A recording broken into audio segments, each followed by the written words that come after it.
le pays le plus Et nous cher. sommes de retour sur ce plateau pour la suite de cette émission. Vous l'aurez compris, le débat n'était pas terminé. Même à l'heure du journal, nous retrouvons nos invités Fioklou Adanglenou, Gabin Adjaro et Dieudonné Sewonou pour la suite de ce débat. Regard croisé de ce jour. Nous abordons notre troisième sujet, Sénégal, sitting contre l'inflation et la vie chère. Les Sénégalais étaient appelés à manifester ce samedi contre la vie chère dans le pays. Une manifestation finalement autorisée vendredi dans la soirée, ce qui aurait peut-être eu un impact sur la mobilisation. Quoi qu'il en soit, la manifestation a eu lieu. Les Sénégalais manifestent pour dénoncer la hausse des prix des produits de première nécessité, une hausse constatée ces 2 dernières années en cause surtout les subventions de l'État qui ont été retirées et qui font que la vie devient de plus en plus chère au Sénégal, surtout dans certains domaines, le loyer, l'électricité surtout. Dieudonné, je voudrais commencer par vous. Oui, Guillaume, il faut comprendre que le Sénégal l'un des pays africains où la vie est très chère, hein. Ça, on le reconnaît. Et donc, depuis un moment, comme vous l'avez dit, les subventions ont été un peu rétrécies et a encore corsé euh, le niveau de vie au Sénégalais, et ceux qui d'ailleurs qui vivent au Sénégal. Et cela a entraîné certains grincements de dents, tout comme d'ailleurs dans la plupart des pays africains, y compris le Togo. N'ayons pas honte de le dire. La cherté de la vie est devenue quotidien aujourd'hui et nous la vivons tous.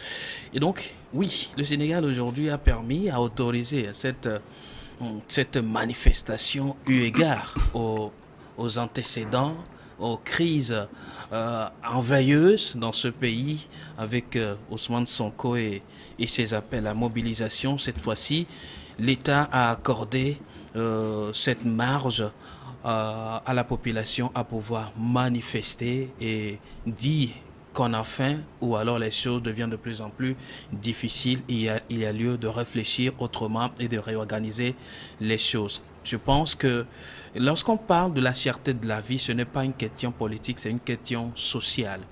Et les pays africains ont aujourd'hui droit ou alors doivent comprendre que la question sociale est tout à fait fondamentale et basique à séparer de la question politique. Et lorsqu'on parle du social qui est sur la table, il y a lieu que toutes les bornes ou alors toutes les positions politiques s'accordent à pouvoir trouver une solution.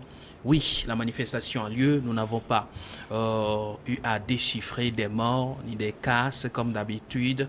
Cela voudrait dire, cela rentre dans l'adhésion de la plupart des Sénégalais, le parti au pouvoir, l'opposition y compris. Tout le monde peut manifester sa faim, tout le monde peut manifester sa difficulté à joindre les deux bouts. Et cela a été le cas samedi dernier. Alors, qu'est-ce que nous sommes en train de comprendre par là? Que le pouvoir essaie d'ouvrir un couloir, je dirais, social, mais le tout n'est pas de donner la possibilité de manifester. Mais il reste aussi à trouver les moyens adéquats afin de juguler cette situation et venir un peu en aide aux populations sénégalaises à pouvoir vivre et traverser cette situation d'inflation et y rester pour ne pas laisser sa peau. Gabin Adjaro, une manifestation contre la vie chère au Sénégal. On sait que la vie chère, du moins les choses deviennent de plus en plus chères au Sénégal. On a cité certains domaines tout à l'heure. Et les Sénégalais, ce n'est pas la première manifestation. Il y a de cela quelques mois, avaient manifesté effectivement contre la vie chère. Une nouvelle manifestation pour dire que non, ça va de trop. Et les subventions en raison ont été suspendues, ce qui aurait peut-être expliqué cette hausse selon les dirigeants sénégalais. Oui, vous savez, la population n'a pas envie d'écouter que ce soit les subventions qui ont été coupées ou pas. Ils ont besoin de subvenir à leurs besoins. Dans un pays où les besoins primaires, l'électricité, le loyer, l'eau, la nourriture ne sont pas à la portée de la population, il faut dire que la gouvernance a été une faillite. Ce qui me désole un peu dans la plupart des pays africains, c'est que on fait un développement de saupoudrage. On réalise quelque chose, on fait des inaugurations à grande pompe et le plus grand problème est derrière. Mais quoi qu'il en soit, ça surgit toujours. Vous l'aurez toujours devant vous. Macky Sall, il a pu faire ce qu'il a pu faire, les métros et autres, mais est-ce que la population arrive à subvenir à ses besoins les plus primaires? Non. Et c'est ça aujourd'hui. Si tu gagnes, c'est vrai que bon, les Sénégalais, ils gagnent beaucoup dans leur boulot, mais si tu gagnes 200 000 au boulot et qu'à la fin du mois, tu te retrouves avec 400 000 de dépenses, est-ce qu'en réalité, tu gagnes quelque chose? Non. Et c'est ce que les Sénégalais vivent aujourd'hui. Et ceux qui ont été une fois au Sénégal, ils savent très bien comment la vie est tellement chère là-bas. On se croirait en Europe. Je t'assure. Et vraiment, moi, c'est une ville que j'admire beaucoup parce que même s'ils sont 19, tu as toujours le soleil au zénith. Mais quand même, la vie au Sénégal, c'est la croix à la bannière. Il faut y vivre pour le croire. Donc, c'est très difficile. Aujourd'hui, je pense que Macky Sall doit pouvoir revoir la situation parce que quoi qu'il en soit, c'est à lui qu'on doit s'adresser, c'est lui qui est à la gouvernance aujourd'hui. Il faut revoir le développement social du pays parce que c'est vrai, au niveau des infrastructures, ça va et autres, mais au niveau de la population, ce n'est pas véritablement ça. Et la population souffre véritablement à pouvoir joindre les deux bouts. On ne le dit pas assez, mais aujourd'hui, quand même, les associations de consommateurs ont relevé ce défi-là d'affronter ces dirigeants qui ne font pas beaucoup d'efforts pour pouvoir aider la population. Si les choses augmentent dans les pays, s'il y a inflation, et puis il n'y a pas des accompagnements, c'est assez difficile pour la population d'arriver à joindre le double. Tu ne peux pas gagner 60 000 francs par mois et puis bon, ce que tu achetais 25 000, ça augmente à 75 francs et que tu gagnes toujours les mêmes 60 000 francs. Là. Je ne pense pas qu'on aide véritablement la population. Il faut quand même arriver à juguler cela parce que ce n'est pas pour rien qu'on vous a nommé, quand vous a élu président ou bien qu'on vous a nommé ministre et autres, on vous a élu, on vous a nommé pour que vous puissiez arriver à apporter des solutions. Vous n'allez pas venir vous plaindre au même titre que la population. La population, c'est à elle de se plaindre. Maintenant, si vous aussi, vous venez vous plaindre, je ne sais pas qui va aider qui. Donc, il faut quand même... Tant que tout le monde se plaigne et puis... vous êtes là pour apporter des solutions. Donc, la population, c'est la population qui est l'enfant. Vous êtes le papa doit apporter la solution à l'enfant. Quand un enfant pleure, il ne veut pas savoir si son papa a l'argent ou pas. Le plus important est que le papa dépose quelque chose sur la table pour que lui, il arrive à assouvir sa faim. Donc, c'est ce qu'aujourd'hui, Macky Sall et son gouvernement doivent essayer de faire, apporter des solutions concrètes aux populations sénégalaises. Merci beaucoup, Gabin Adjaro. Fioclou Adangoulenou, des Sénégalais qui manifestent non pas pour la politique, mais contre la vie chère aujourd'hui.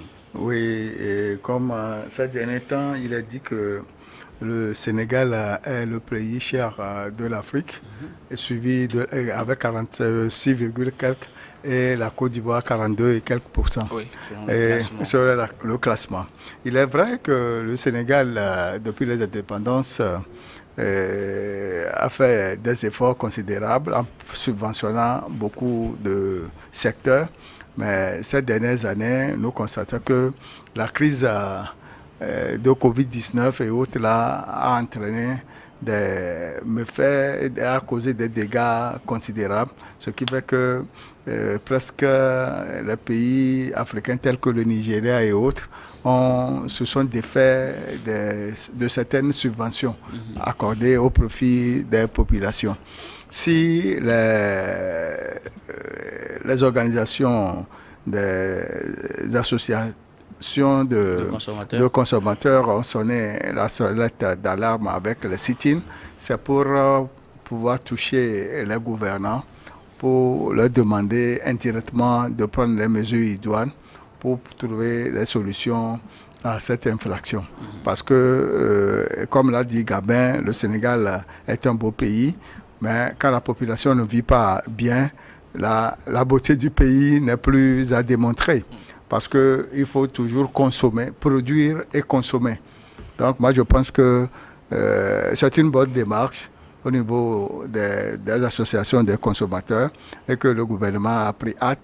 On va voir dans les jours à venir ce que le gouvernement Macky Sall en fin de mandat fera pour diminuer un peu le risque d'explosion sociale dans ce pays. Alors, un autre aspect que je voudrais qu'on aborde dans cette manifestation, effectivement, je le disais, c'est une manifestation contre la vie chère, ce n'est pas une manifestation politique.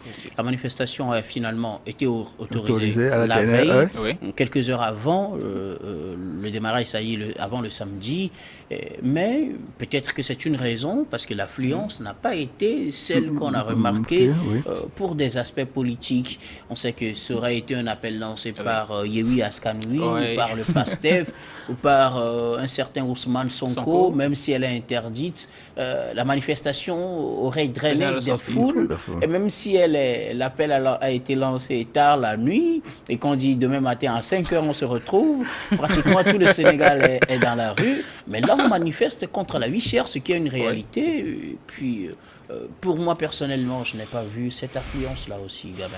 Oui, c'est scandaleux, si on peut le dire ainsi, parce que ça concerne toute la population et ça n'a pas de connotation politique, mais quand même, les gens ne sont pas sortis. Peut-être qu'il y a eu ce retard d'autorisation-là, ce qui a un peu aménisé. Les gens n'ont pas eu l'opportunité de communiquer à nouveau, ce qui fait que, bon, peut-être les gens se sont dit sûrement que cette manifestation-là seront ajournées, d'autant plus qu'on connaît la réalité du pays actuellement. C'est que chaque manifestation vire carrément à des violences. Donc les gens peut-être ils se sont dit je ne vais pas me lancer dans cette manifestation-là et me prendre des coups sur la tête après. Donc je vais rester à la maison et voir ce qui va se passer. Mais c'est un procès d'intention qu'on est en train de faire vis-à-vis de la population.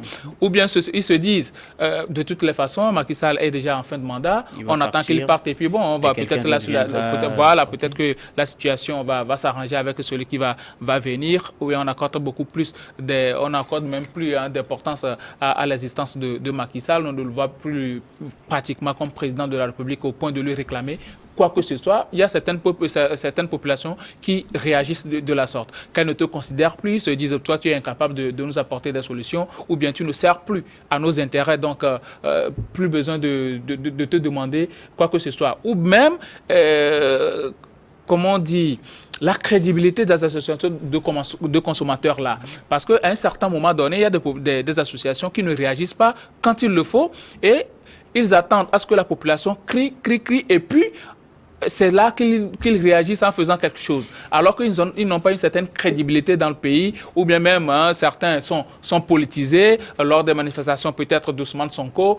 Eux, ils viennent sur les médias, ils font autre chose contre cette manifestation-là. Donc les gens ne se sentent pas véritablement enclins de participer à des manifestations organisées par ceux-là, parce qu'ils se disent, bon, même si on participe à ces manifestations, quel résultat on va avoir? Peut-être qu'ils iront s'asseoir à la table de discussion avec Macky Sall et son gouvernement. Ils vont prendre quelques billets de banque et puis bon, nous on sera laissé pour compte. Donc, mieux vaut rester là, attendre que Macky Sall parte et puis bon, celui qui va venir, on fera avec lui. Bon, moi, c'est ma lecture de ce qui se passe. Sinon, il n'y a personne au monde qui même si tu as une situation déjà assez aisée, si on te demande d'aller encore lutter pour une meilleure situation, c'est normal, tu y vas.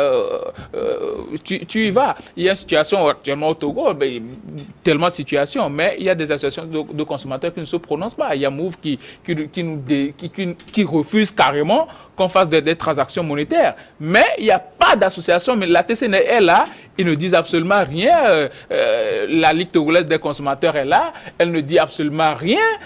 On attend, la population attend. On va voir ce que ça va donner. Je ne sais pas quel intérêt ces associations-là défendent le plus souvent, mais ils réagissent très tard, pendant que la population est déjà très fatiguée. C'est selon vous peut-être ce qui aurait motivé cette mobilisation un peu en baisse par rapport aux manifestations politiques au Sénégal. Alors, Dieudonné, qu'est-ce qui expliquerait selon vous cette faible mobilisation? Je dis faible, c'est toujours par rapport à quelque chose, par rapport aux mobilisations qu'on connaît des Sénégalais, surtout quand il s'agit de la politique. Oui, vous l'avez dit, quand il s'agit de la politique, d'accord. En premier lieu, il faut comprendre que les Sénégalais gardent encore les stigmates des dernières manifestations. Ça, il faut le dire. Et donc, on ne sait pas ce qui pourra advenir à la suite de cette manifestation, car toute autre manifestation a toujours commencé par des revendications sociales, mais la finalité, on le connaît. Donc, les Sénégalais avaient aussi selon moi, aurait aussi cette petite chaleur dans le cœur en l'écoutant, l'annonce de cette manifestation. On ne sait pas ce qui pourrait advenir par après. Et secondo, cela est la caractéristique maintenant des populations beaucoup plus entre guillemets africaines. On s'intéresse beaucoup plus et de façon des fois maladroite aux questions politiques. Alors, lorsqu'il s'agit de la politique, on essaie beaucoup plus de privilégier la tête de celui qui lance les questions politiques. Et c'est ça qui draine la foule. Je pense qu'il y a eu ce phénomène également au Sénégal où on veut voir un certain Ousmane Sonko devant la reine et qui disent « sortez » et tout le monde sort, quoi qu'il arrive. On ne sait pas ce qu'on défend et pourtant, on sort quand même parce que ça vient de lui. Donc, le profil de celui qui appelle à manifestation. Et je reviens aussi sur l'aspect de nos organisations, de la société civile dans nos différents pays. C'est vrai, ces organisations, souvent, certaines de ces organisations, on a du mal à définir la connotation réelle de ces organisations. On se demande à quelle chapelle l'organisation sert ou alors quel est l'intérêt de cette organisation en appelant cette mobilisation et au don. Le profil aussi de cette organisation de consommation ou de défense des consommateurs sur le sol sénégalais a posé problème, tout comme dans les pays africains, tout même au Togo. Il y a certaines organisations qui appellent à manifestation, on ne voit personne. Et pourtant, c'est un mal collectif qui gangrène tout le monde, un fait social, donc tout le monde est concerné. Mais on appelle manifester, réclamer vos droits, personne ne veut sortir sa tête parce qu'on sait qu'en dessous, il y a des agendas noirs qui sont, déroulés et qui sont satisfaits. Et du coup, on dit, il n'a qu'à aller le faire, on attend de voir. Donc, il y a beaucoup de raisons qui auraient joué à la non-mobilisation concrète de cet appel au Sénégal la dernière fois. Alors, Fioclou Adangoulénou, qu'est-ce qui aurait expliqué, selon vous, cette faible mobilisation suite à cet appel lancé pour réclamer de meilleures conditions? Je peux dire que depuis 1960, l'année de l'indépendance du Sénégal, ce pays est inscrit comme champion de la démocratie jusqu'à l'ère en Afrique francophone. En Afrique francophone jusqu'à l'ère Macky Sall, où ces dernières années, tout a été chamboulé. Et compte tenu de ce principe reconnu à ce pays, il y a la hiérarchisation des classes. Nous avons les bourgeois, les nantis, les semi-nantis et les vulnérables. Aujourd'hui, nous pouvons constater que au Sénégal, il y a la liberté d'entreprendre, ce qui veut dire que chacun se suffit à son niveau et que l'appel pour l'infraction serait peut-être dû pour l'appel à la manifestation, ce seraient les populations vulnérables qui seraient sorties et surtout dû, le nombre insuffisant constaté serait dû